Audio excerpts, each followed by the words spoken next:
నమస్కారం. Welcome to my channel. ఈ వీడియోలో ఏపీ విశ్రాంత ఉద్యోగులకు ఈ మే నెల పే స్లిప్స్‌లో కొత్తగా వచ్చిన మార్పులు ఇవే.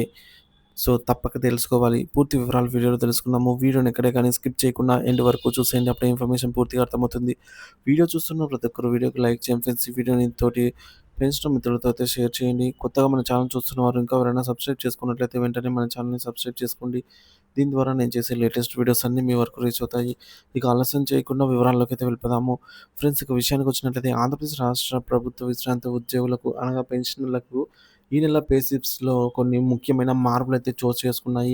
ఈ మార్పుల ఈ మార్పులు పెన్షనర్స్‌కు వారి యొక్క ఆర్థిక లావాదేవీలపై మరింత స్పష్టతను, పారదర్శకతను అందించే దిశగా ప్రభుత్వం తీసుకున్న చర్యలుగా కనిపిస్తున్నాయి. ముఖ్యంగా కమ్యుటేషన్ రికవరీ వివరాలు, డిఆర్ఎస్ రిలీఫ్, డిఆర్ శాతం వంటి అంశాలను పే స్లిప్‌లలో పొందుపరచడం గమనార్హం. ఈ మార్పుల వెనుక కమ్యుటేషన్ రికవరీకి సంబంధించిన హైకోర్టు తీర్పు ప్రభావం ఉందనే చర్చ కూడా పెన్షనర్ వర్గాల్లో జరుగుతోంది. పే స్లిప్‌లో చోటు చేసుకున్న ప్రధాన మార్పులు ఇక్కడైతే చూడొచ్చు. మనకు ఇప్పటివరకు డిఆర్ ఎంత పర్సెంట్ ఇస్తారనేది వేయలేదు. కానీ ఇక్కడ డిఆర్ అనేది 33.67% అనేది మెన్షన్ చేశారు. అలాగే కమ్యుటేషన్ డిడక్షన్ 1, 2, 3 అనేదైతే మాత్రమే ఉండేది. ఇంతవరకు మాత్రమే. ఇప్పుడు డేట్ అయితే ఇస్తున్నారనమాట. కమ్యుటేషన్ ఎప్పటి నుంచి ఎప్పటి వరకు డిడక్ట్ అవుతుందని చెప్పేసి మనకు క్లారిటీ కోసము. కమ్యుటేషన్ రికవరీ వివరాలు. ఇప్పటివరకు పెన్షనర్ల యొక్క పే స్లిప్‌లలో కమ్యుటేషన్ రికవరీ ఎంత జరుగుతుందో మాత్రమే తెలిసేది. కానీ ఇప్పుడు ఈ రికవరీ ఎప్పుడు ప్రారంభమైంది మరియు ఎప్పుడు ముగుస్తుంది అనే వివరాలను కూడా స్పష్టంగా పొందుపరుస్తున్నారు. ఉదాహరణకు ఒక పెన్షనర్ విషయంలో కమ్యుటేషన్ డిడక్షన్ మార్చి 12, 2019న ప్రారంభమై మార్చి 11, 2030న ముగుస్తున్నట్టుగా పే స్లిప్‌లలో స్పష్టంగా కనిపిస్తుంది. ఇది పెన్షనర్లు తమ ఆర్థిక ప్రణాళికను మరింత ఖచ్చితంగా రూపొందించుకోవాలనే దానికి సహాయపడుతుంది. ఇక DR relief. So, DNS relief అనేది పర్సెంటేజ్ అనేది మనకు చూపిస్తున్నారు. బేసిక్ పెన్షన్ కింద చెల్లించే డీఎన్ఎస్ రిలీఫ్, డీఆర్ వద్ద ఆ నెలకు వర్తించే డీఆర్ శాతాన్ని కూడా ఇప్పుడు డిస్‌ప్లే అయితే చేస్తూ ఉన్నారనమాట.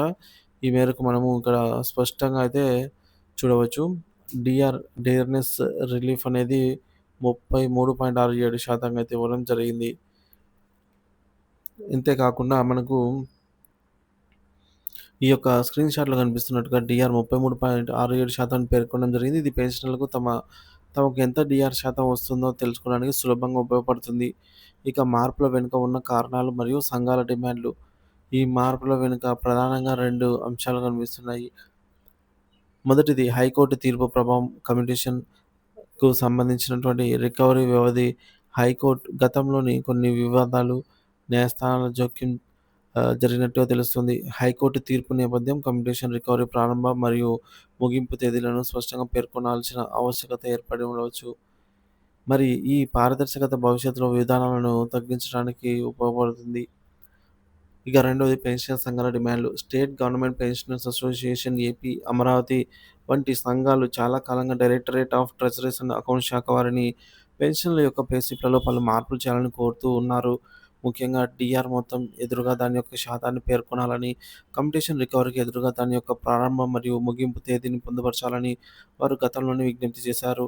సో, అలాగే పెన్షనర్స్‌కి కూడా బిల్ నంబర్ జనరేట్ చేయాలి, బిల్ నంబర్ ఇవ్వాలి అని చెప్పి కూడా ఈ విధంగా కోరటం జరిగింది. ప్రస్తుతం ప్రభుత్వం ఈ 2 ప్రధాన డిమాండ్‌లనైతే నెరవేర్చినట్టు అనిపిస్తుంది. ఇంకా నెరవేర్చని డిమాండ్ల విషయానికొచ్చినట్లయితే, పెన్షన్ సంఘాలు కోరుకున్న మరికొన్ని డిమాండ్లను ఇంకా అమలు చేయలేదు. ఏంటంటే ఆహ్, జీవిత భాగస్వామి స్పౌస్ నేమ్ అండ్ తేదీ, డేట్ ఆఫ్ బర్త్.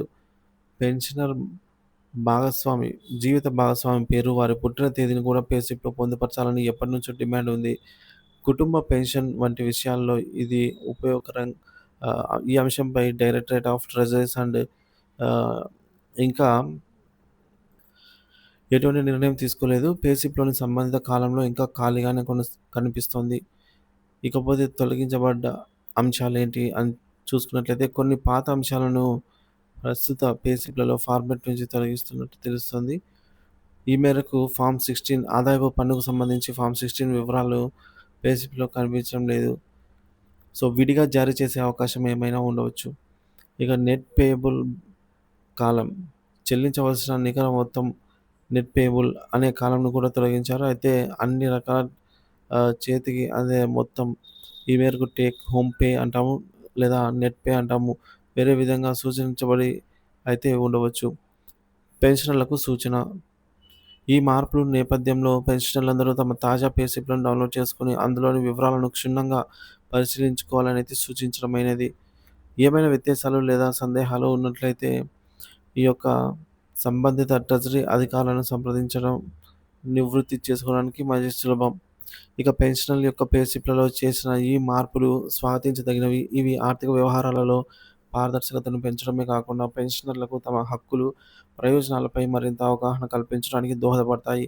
ఇంకా నెరవేరని డిమాండ్లను కూడా ప్రభుత్వం త్వరలో పరిష్కరిస్తుందని పెన్షనర్లు ఆశిస్తున్నారు. ఈ మార్పులు విశ్రాంత ఉద్యోగుల సంక్షేమం పట్ల ప్రభుత్వ నిబద్ధతను సూచిస్తున్నాయి అని కూడా చెప్పవచ్చు.